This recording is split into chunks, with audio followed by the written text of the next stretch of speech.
Hey, welcome to part 3 of A Calvinist Journey to Postmillennialism. Now, before we continue, please like and share this video and subscribe to BP, the Bible Perspective. And as always, if you have a thought or comment, add it to the comment section below. All comments are welcome. We are examining a video. Where's my video? Here it is. What these brothers, and I still don't know the brother on the left. This is a podcast by um, Reform. I think it's Reform Red Pill. I'll show the title in a moment. In which they are discussing this. They are discussing their journey to postmillennialism or postmillennial, being a postmillennial, which I find odd because I see that that's a trend of some of the most notable Calvinists who are now saying that they journey to the post-millennial view, which is eschatology, which I'll get to in a moment. Now, it's not that they're giving up their Calvinism. It's almost like they're marrying the two. So Calvinist meets post-millennial. They're marrying the two. And I'm scratching my head, how? How do they marry? In other words, you have one, you have the other, but how do they? So we're going through this video because I think that they are explaining this.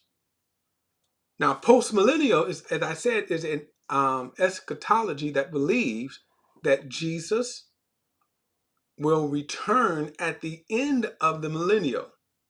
So we'll see how far they get with that.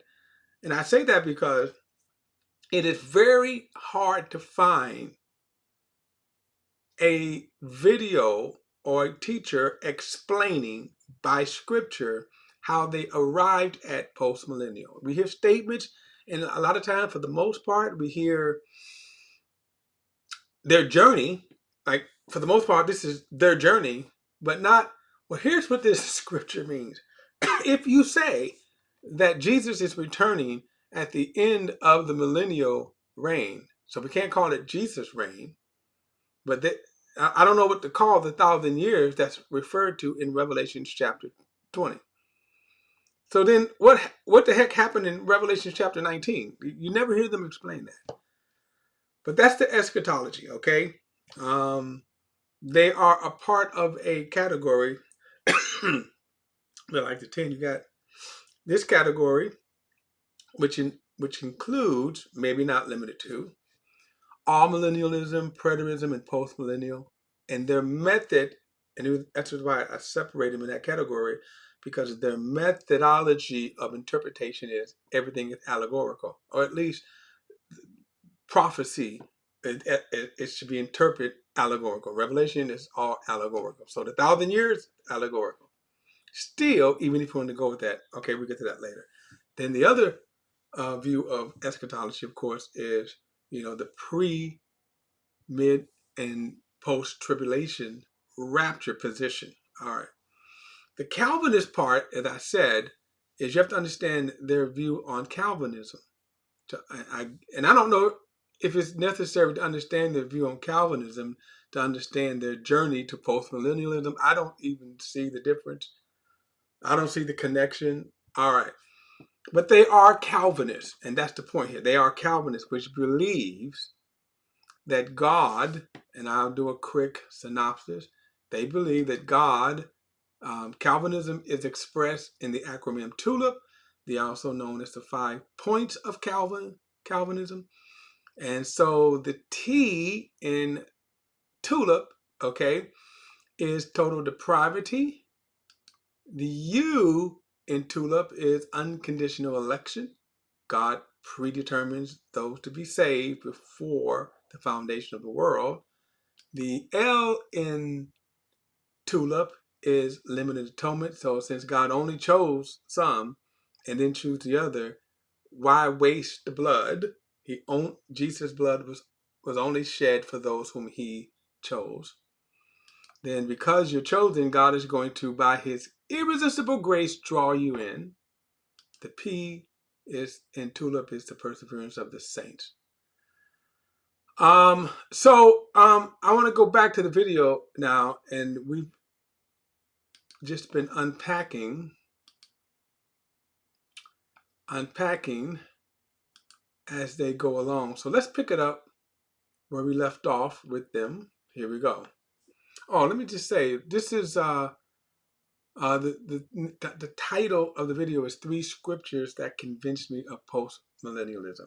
Again, the YouTube channel is Reformation Red Pill, and one of the guys is Joshua Haynes. So then this is Joshua Haynes. Okay. All right. So let's pick it up where we left off. Yes. Of him being the propitiation for the whole world. When I'm convinced of the doctrines of grace, of definite or limited atonement, how do I make sense of this outside? I can't. So that was like the technical, like forensic thing that kind of pushed me over the edge. But moving on to my second passage that really was a heavy hitter for me was Daniel 2. And this was, I think, one of the number ones for my best friend, and he was my co-elder at the time at the church we were planting. Yeah. And Daniel 2, which, for those of you who are not familiar off the top of your head, this is Nebuchadnezzar's dream that Daniel is interpreting for him. Well, and he's kind of a jerk about it, too. It's like, I'm not even going to tell you the dream. You've got to tell me the dream and the interpretation, or I cut your head off. Yep. And Daniel knocks it out of the park, baby. Yes. So like Daniel 2. A new Joseph, a new dream interpreter. That's exactly right. So Daniel, to the pagans. Daniel 2:34 says, as you looked, a stone was cut out by no human hands, and it struck the image on its feet of iron and clay and broke them in pieces. Then the iron and clay and the bronze and the silver and the gold all together were broken in pieces and became like the chaff of the summer threshing floor. And then he goes on to say, and I'm going to skip a little bit, but the stone that was struck, the stone that struck the image became a great mountain and filled the whole earth. So those pieces, a stone cut by no human hand that comes to demolish the empires. The empires, yeah. And each of those, the clay, the iron, the gold, these were representatives. Part of that big figure. Yeah, exactly, that statue. These were all. You know, I'm going to show you that statue and kind of show you where they are. Let me find it here. I'm going to show you what they're talking about. And then I'm going to, because they're skipping kind of over some stuff that's important to understand. So this picture here, this picture is what he's describing.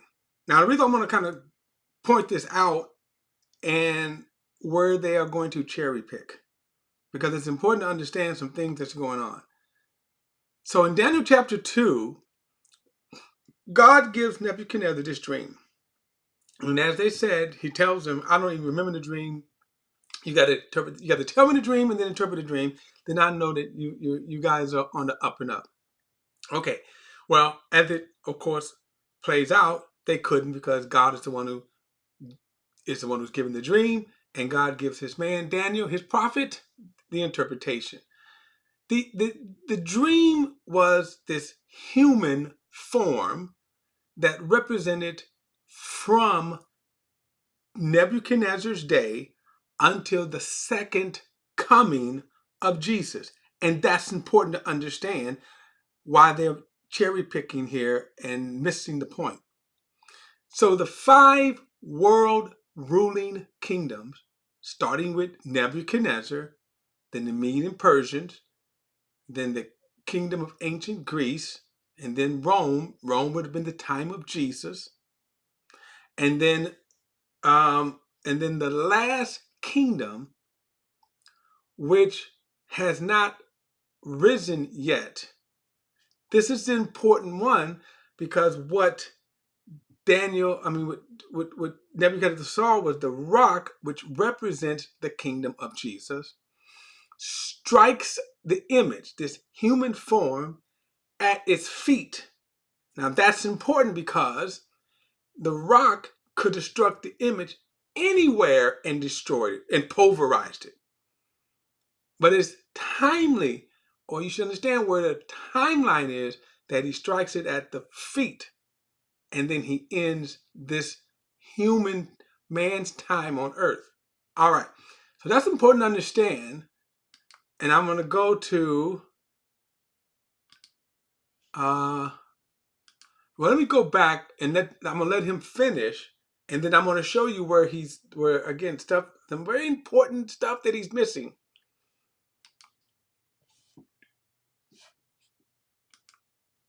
Representing different ages of empires. Babylonian, Persian, or Medo-Persian, Greek, and Roman. Right, exactly. Yeah. And it ends with Roman, right? Yeah, when is that?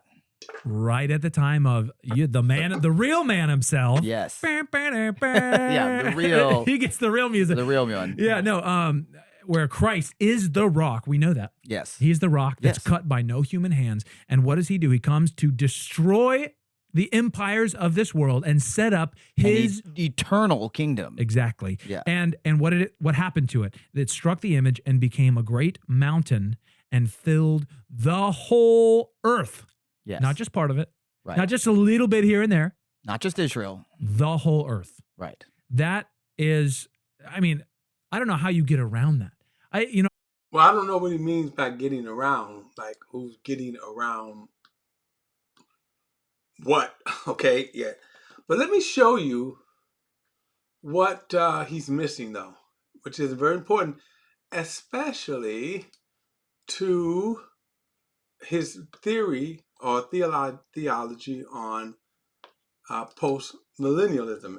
And remember that postmillennialism believed that Jesus is coming back at the end, right? At the end of the 1,000 year. Okay, and we're still yet to hear his explanation of what does the 1,000 year mean. All right, so I'm going to skip down because he's already given us the background of what's going on here. All right, so here's the interpretation. This is Daniel's interpretation. So he says, verse 31, "My king, as you were watching, a colossal statue appeared. That statue, tall and dazzling, was standing in front of you, and its appearance was terrifying." I'm going to skip down that because I already showed you the picture. I meant to skip to the interpretation. Here's the interpretation right here. Now, this was the dream. Now we will tell the king the interpretation. Your Majesty, you are the King of Kings. The God of heaven has given you sovereignty, power, strength, and glory. Now, the key to all these, the commonality to all of the kingdoms we see here is that they are all world ruling kingdoms. He says, wherever people live, or wild animals, the birds of the air, he has handed them over to you and made you ruler over them all. You are the head of gold. After you, there will arise another kingdom inferior to yours, and then another, and then a third kingdom of bronze, which will rule the whole earth. A fourth kingdom will be as strong as iron, for iron crushes and shatters everything like iron it smashes, and it will crush and smash all the others. Then he says, and this is important, verse 41, you saw the feet and the toes, partly of fired clay, partly of iron. It will be a divided kingdom, though some of its strength of iron will be in it. You saw the iron mixed with clay, and that the toes of the feet were partly iron and partly fired clay. Part of the kingdom will be strong and part will be brittle. You saw the iron mixed with clay. The peoples were mixed with one another, but were not hold together, just as iron does not mix with fired clay. Now get this. In the days of those kings, okay, very important, in the days of those kings, the God of heaven will set up a kingdom that will never be destroyed, and this kingdom will not be left to another person. It will crush all these kingdoms and bring them to an end, but will itself endure forever. You saw a stone break off from a mountain without a hand touching it, and it crushed the iron, bronze, fire, clay, silver, and the gold. The great God has told the king what will happen in the future. the dream is true and the interpretation is certain. So notice what he says, that in the days of those kings. So Jesus is the one that's going to come and destroy the kingdoms. Postmillennialism, and our brother already referred to it. It is the Christians are going to dominate the world and then take over the world. But again, what I want you to also point out is notice the time. The timing, these kings, right? The timing of these kings. During those kings, this is when Jesus will strike the image and destroy all those kingdoms.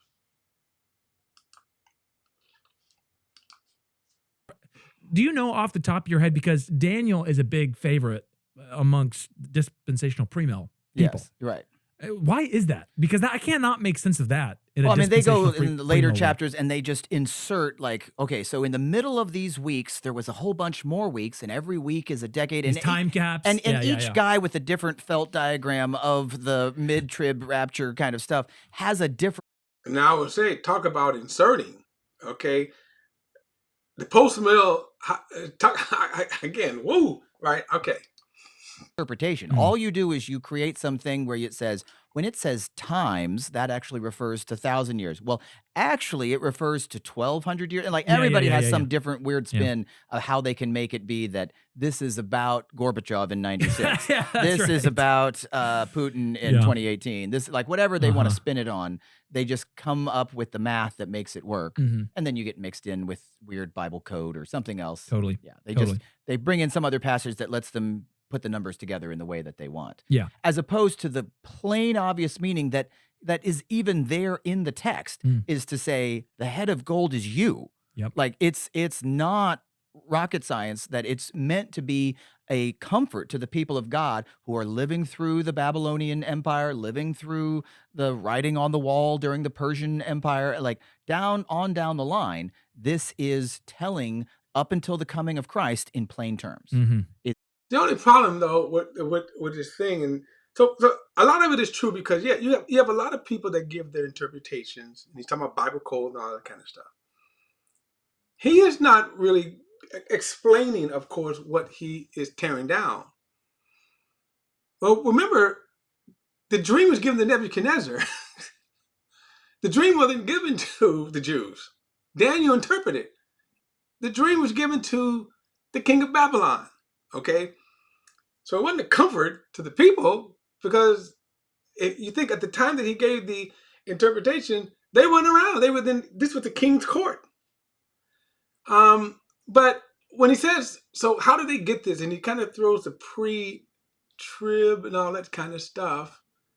So let's do a quick study of that. And what he is talking about is Daniel chapter 9. Now, let me just say this, because we're not going to come close to doing this passage or subject in justice. But understand that Daniel,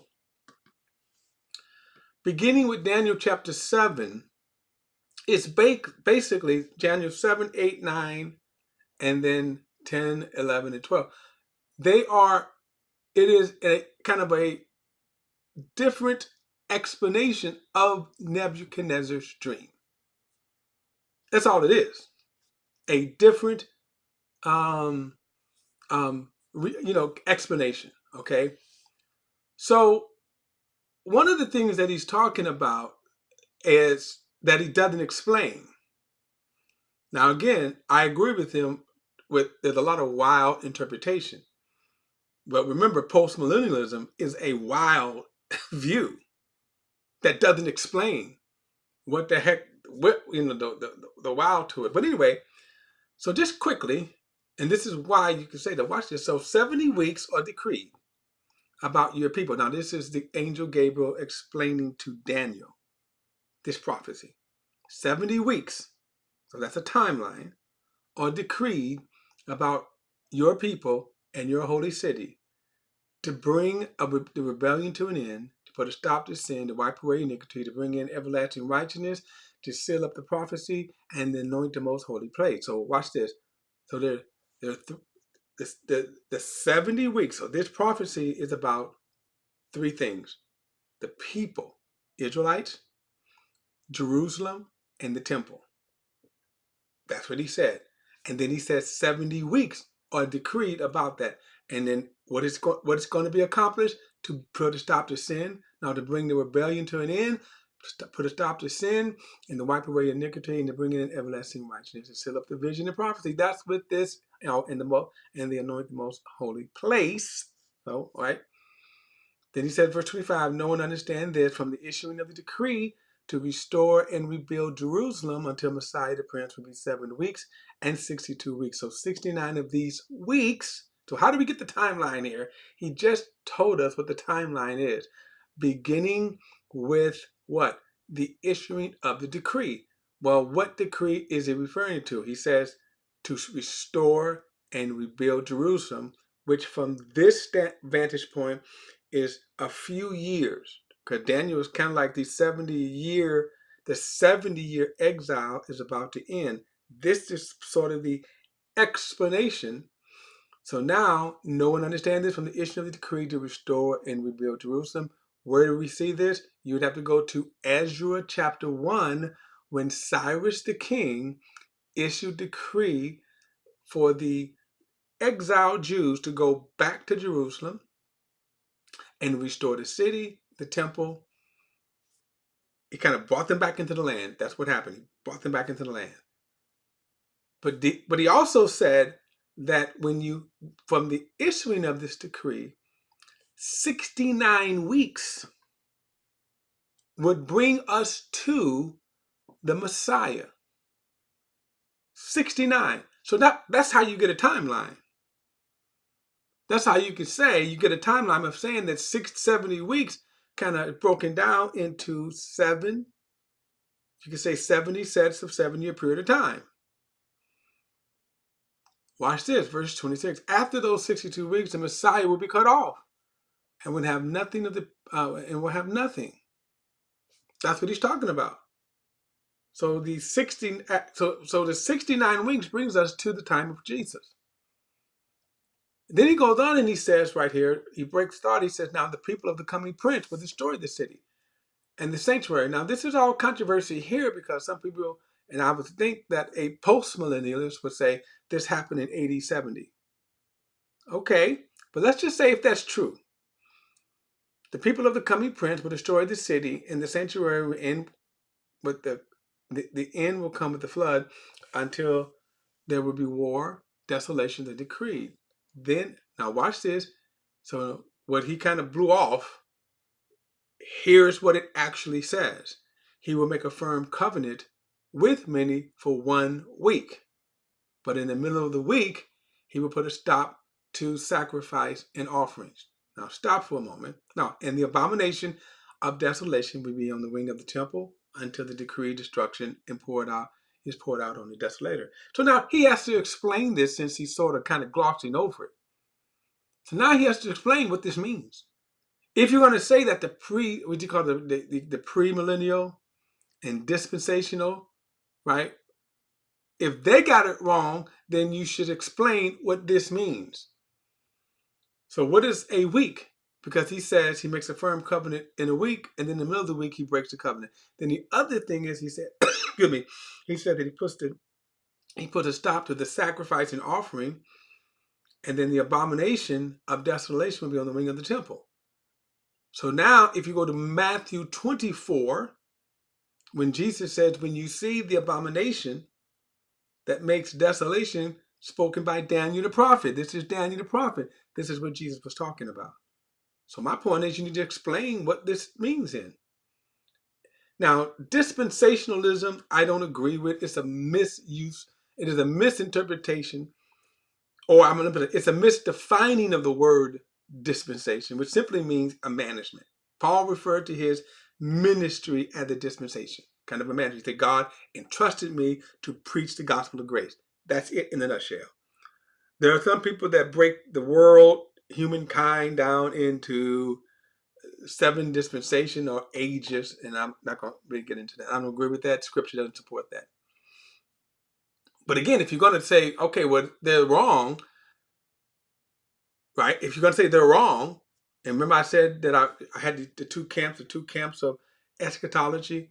Well, he just trashed what he will call the dispensationalists, meaning the pre-millennial, the pre-tribulation rapture position, okay, the pre-mid and then post-tribulation rapture position. That's okay. And then you got he's in the camp now of the post-millennial, the all-millennial, and the preterist. But even if you want to say this is all allegorical, now explain the allegory. All right, let's get back. Like I said, I'm not in any way doing that justice, okay, in any way, because it has to be really more, you have to dive into that more in depth. We're not going to get into it here, even though it fits in the category of, again, if he gets to postmillennialism, we kind of will have to balance out what his interpretation of eschatology is. This is what you really, when you say, somebody says prophecy and you're like, I want to know what the Oracle of Delphi says is going to happen. This is that way better and clearer than any, very specific, very specific, very how long specific. these last, everything. And that's how come when we get to the New Testament, the stuff we read at Christmas time, Luke 2, Matthew 1 and 2 kind of stuff, there are people standing around. Anna is in the temple of like, they're ready for it's time. It's time. Yeah, Where's exactly Jesus? right. Where's Jesus? Like they all where's expected, Messiah? and they were on time. And the Bible is That's at amazing. pains to point out they were on time. Right. Well, let's look at this again because there's a little slight problem with what he's saying here. I'm going to go to Acts, okay? I'm going to go to the book of Acts and just show you something here that, yes, what he was saying is true. Even the disciples, even the apostles were looking for the coming of the Messiah. But what were they looking for the Messiah to do? Well, let's let them speak for themselves. So verse 6 says, so when they had come together. Now, let's stop. Remember, this is now when Jesus is just moments from ascending into the heaven. So we also know, what we just read, that 69 weeks of the prophecy have been fulfilled. Right? We know that 69 weeks brings us to the Messiah, the cutting off of the Messiah. So there's now another week. 69 weeks prophesied to the Messiah and then the cutting off of the Messiah. Now, it is true where their reading of the prophecy was spot on, not necessarily the application. They expected the Messiah when Jesus was here. And if you go back and you read, before the resurrection, that everybody was just bummed out because their hopes in their mind died on the cross. We thought Jesus was coming here to restore the kingdom. They were all bummed out. Throughout the ministry, disciples kept asking Jesus about the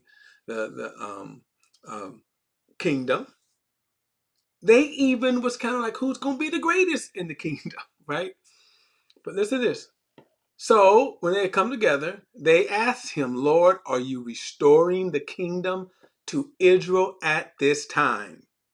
So this has been their hope. This is what they mused in it. Jesus was the king, and they were disappointed that Jesus did not mount a white horse and break the foot of Rome off of their neck. Let's get this millennial kingdom going here, Jesus. So when he died, they were kind of like, oh, okay, he's resurrected. Woo!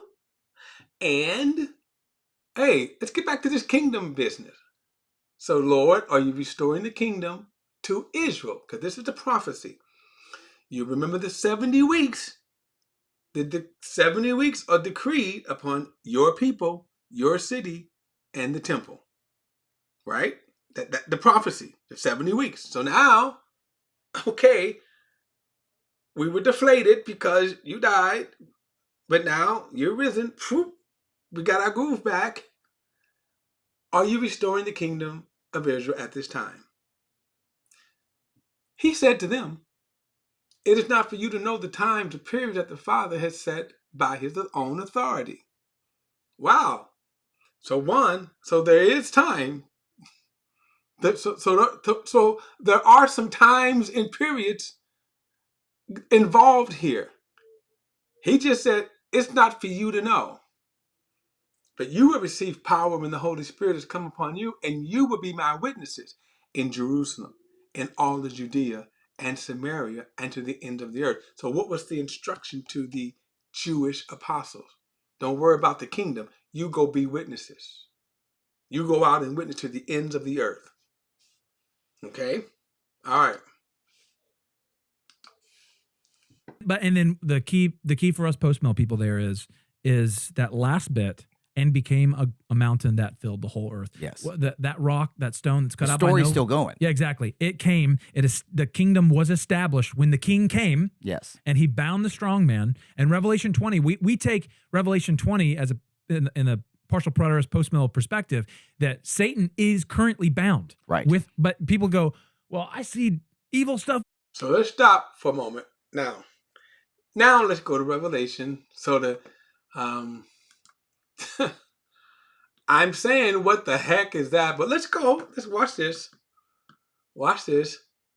Let's go to Revelation.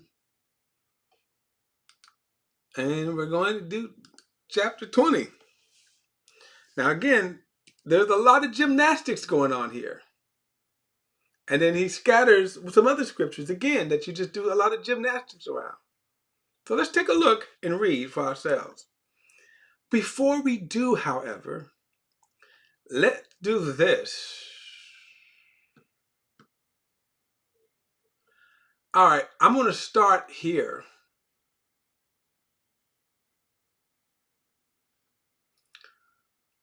This is Revelation chapter 19, verse 11. Then I saw heaven open, and there was a white horse. Its rider is called Faithful and True, and he judges and makes his war in righteousness. His eyes were like a flame of fiery flame, and many crowns were on his head.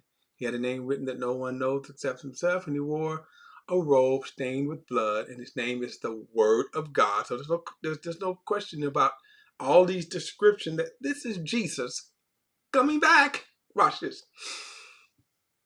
And then he says, the armies that were with him in heaven followed him on white horses, wearing pure white linen. Just a sidebar question. Who are the armies that are already in heaven following him? Okay. He says, a sharp sword came from his mouth so that he may strike the nations with it. He will shepherd them with a rod of iron. He will also trample the winepress of the fierce anger of God, the Almighty. And now stop. So notice what he's coming to do. To trample the winepress of the fierce anger. Postmillennial believe that Jesus is coming back to a world that they go, hey, Jesus, look what we've done. We've conquered the world for you. Verse 16, and he had the name written on his robe and on his thigh, King of Kings and the Lord of Lords. And I saw the angel standing in the sun, and he cried out with a voice saying to all the birds flying high overhead, come gather together for the great supper of God, so that you may eat the flesh of kings, the flesh of commanders, the flesh of mighty men, the flesh of horses and of their riders, and the flesh of everyone, both free and slave, small and great. I saw the beasts and the kings of the earth welcoming Jesus in submission to the church. Yes, I'm being funny. I saw the beasts, the kings of the earth, and their armies gathered together to wage war against the rider on the horse and against his army. But the beast was taken prisoner, along with him the false prophet who had performed the signs in his presence. He deceived those who accepted the mark of the beast, those who worshiped his image. With these signs, both of them were thrown alive into the lake of fire that burns with sulfur. The rest were killed with the sword that came from the mouth of the rider. on the horse, and all of the birds were filled with their flesh. That's the return of Jesus. So where's the welcoming? Where's the conquered world? Where's the saved world? Chapter 20, verse 1. Then I saw an angel coming down from the heavens with a key to the abyss and a great chain in his hands. He seized the dragon, the ancient serpent, who is the devil and Satan, and bound him for 1,000 years. I want you to see the sequence here and see if this is what he's going to explain. Now, remember the 1,000 years, right? And according to postmillennials, Jesus doesn't come until the end of this 1,000 years. Let's see if this is what this is saying here. He says he threw him, meaning the devil, into the abyss and closed it, put a seal on it so that he would no longer deceive the nations until the 1,000 years were accomplished. After that, he must be released for a short time. What? Wait a minute. I thought the devil was done. No. But so again, you're talking about 1,000 years. Okay. Verse 4, then I saw thrones and the people seated on them who were given authority to judge. I saw people who had been beheaded because of the testimony about Jesus and because of God's word, who had not worshipped the beast or his image, and who had not accepted the mark of the mark on their foreheads, on their hands. They came to life and reigned with the Messiah for 1,000 years.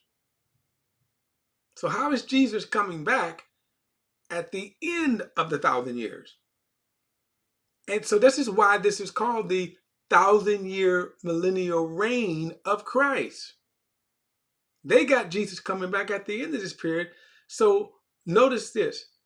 Who's reigning with Christ? Those that were martyred during the tribulation period under the beast's evil rule that we just saw, that was thrown alive into the lake of fire.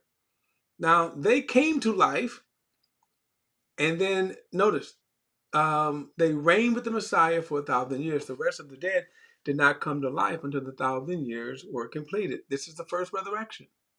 Blessed and holy is the one who shares in the first resurrection. The second death has no power over them, but they will be priests of God and the Messiah, and they will reign with him for 1,000 years. Now, I'm not going to go into there, but it talks about after the 1,000 years, Satan is being released. He goes out, he deceives the nation, and then a final conflict happens that doesn't go well with them. Now, so again, let's see if they explain this. We just read this with our eyes. So the simplicity of here, we just read this. Now watch this. So now the 1,000-year millennial reign is to them is not a 1,000-year millennial reign, but Jesus comes back. Well, let's see what they say. Around, what does it say right after it says that? With regard to what? So that he may no longer deceive the nations. Right. Now the nations are flocking to Christ, and we are sending out missionaries and seeing incredible growth. We are a part of that. You know, right? You know. Again, let's go back and let's pick it up. Now let's compare what he's saying. Let's compare what he is saying to what we read. Okay. And so he's going to sprinkle in the postmillennial view. Now watch what happens. They were on time. Right. And then the key for us postmill people there is that last bit, and became a mountain that filled the whole earth. Yes. That rock, that stone that's cut out by The story's still going. Yeah, exactly. It came. The kingdom was established when the king came. Yes. And he bound the strong man. And Revelation 20, we take Revelation 20 as in a partial preterist postmill perspective, that Satan is currently bound. Right. But he's going to explain this. I just got to kind of interject here. Now get what he just said, that Satan is already bound right now. As we speak, Satan is bound. All right, let's let him. You know what I'm going to do? No, I'm going to pick this up in part 4. where we have to let him explain how the heck is Satan bound now. Wow. All right. I'll stop there and pick it up in part 4. All right. Look, don't. I am kind of. Anyway, don't forget to like and share this video and subscribe to BP, the Bible Perspective. And as always, if you have a thought, a comment, add it to the comment section below. All comments are welcome, and I'll see you in part 4.